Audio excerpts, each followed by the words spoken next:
السلام علیکم ورحمۃ اللہ وبرکاتہ۔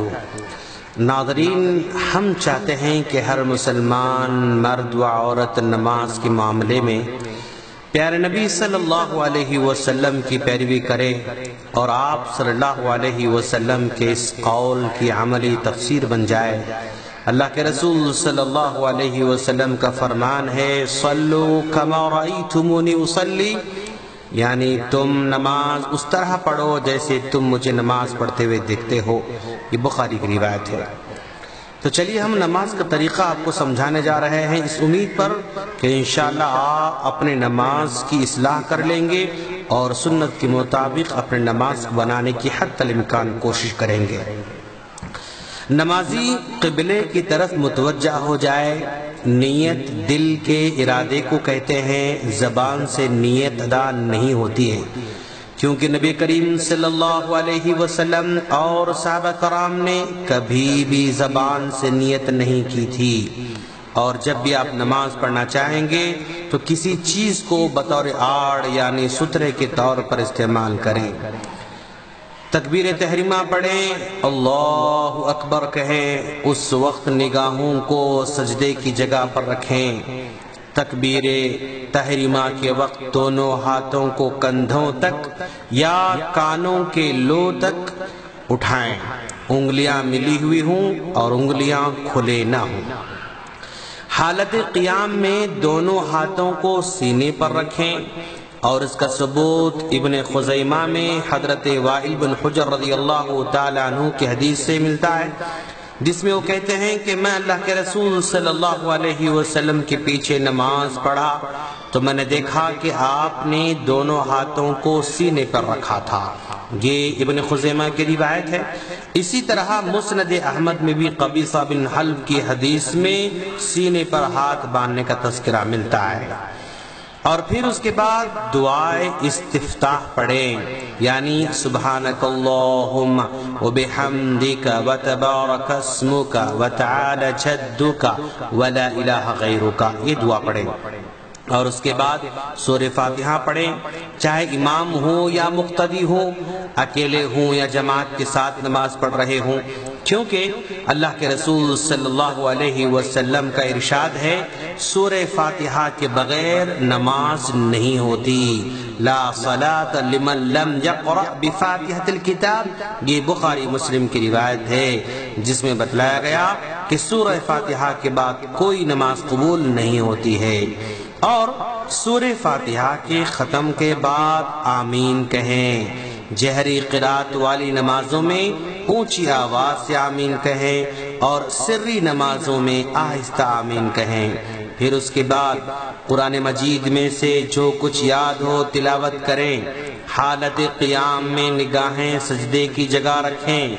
تلاوت سے فارغ ہونے کے بعد تکبیر کہتے ہوئے رفع الیدین کرتے ہوئے رکوع میں جائیں۔ جب رکوع میں جائیں گے تو رکوع کی حالت میں سر کمر کے برابر سطح پر ہونا چاہیے۔ سر کو نہ زیادہ اوپر اٹھائیں اور نہ ہی زیادہ جھکائیں، بلکہ برابر رکھیں۔ ہاتھوں کو گھٹنوں پر جمع کر رکھیں اور گھٹنوں پر انگلیوں کو پھیلا کر رکھیں۔ رکوع اطمینان سے ہو اور رکوع میں یہ دعا پڑھیں، سبحان ربی العظیم، اور اس دعا کو 3 مرتبہ یا 5 مرتبہ یا 7 مرتبہ اس انداز سے آپ پڑھیں۔ حالت رکوع میں آپ اپنی نگاہوں کو سجدے کی جگہ رکھیں گے۔ پھر رکوع سے اٹھتے ہوئے رفع الیدین کریں اور سمیع اللہ لمن حمدہ پڑھتے ہوئے سر اٹھائیں۔ امام ہو یا مقتدی ہو، اکیلے ہوں یا جماعت کے ساتھ ہوں، یہ دعا ضرور پڑھیں۔ رکوع سے دوبارہ کھڑے ہو کر مقتدی اطمینان سے ربنا ولک الحمد پڑھے۔ پھر اطمینان سے تکبیر کہتے ہوئے سجدے میں جائے۔ سجدے میں جاتے ہوئے پہلے دونوں ہاتھوں کو زمین پر رکھیں اور بعد میں گھٹنوں کو رکھیں۔ ہاتھوں اور پاؤں کی انگلیاں حالت سجدے میں قبلہ رخ کریں۔ اور سجدہ کرتے وقت جسم کی تمام 7 ہڈیوں والے اعضاء کو زمین پر رکھے۔ 7 اعضاء سے مراد پیشانی، ناک، دونوں ہاتھ، دونوں گھٹنے اور دونوں پاؤں، یہ پورے کی پورے زمین پر ہونا چاہیے۔ سجدے کی حالت میں کوہنیوں کو زمین پر نہ رکھیں اور نہ اپنے جسم سے چمٹائے رکھیں، بلکہ ہاتھوں کو تھوڑا سا اپنے جسم سے الگ رکھیں۔ سجدے کی حالت میں ایڑیوں کو ملائے رکھنا چاہیے۔ حالت سجدہ میں آپ سبحان ربی الاعلی یہ 3 مرتبہ، 5 مرتبہ یا 7 مرتبہ اسی انداز سے پڑھیں۔ پھر اللہ اکبر کہتے ہوئے سجدے سے سر اٹھائیں۔ جب سجدے سر اٹھا کر آپ بیٹھیں گے تو بائیں پاؤں کو زمین پر بچھا کر اس پر بیٹھیں، دائیں پاؤں کو کھڑا رکھیں اور اپنے دونوں ہاتھوں کو رانوں اور گھٹنوں پر رکھیں۔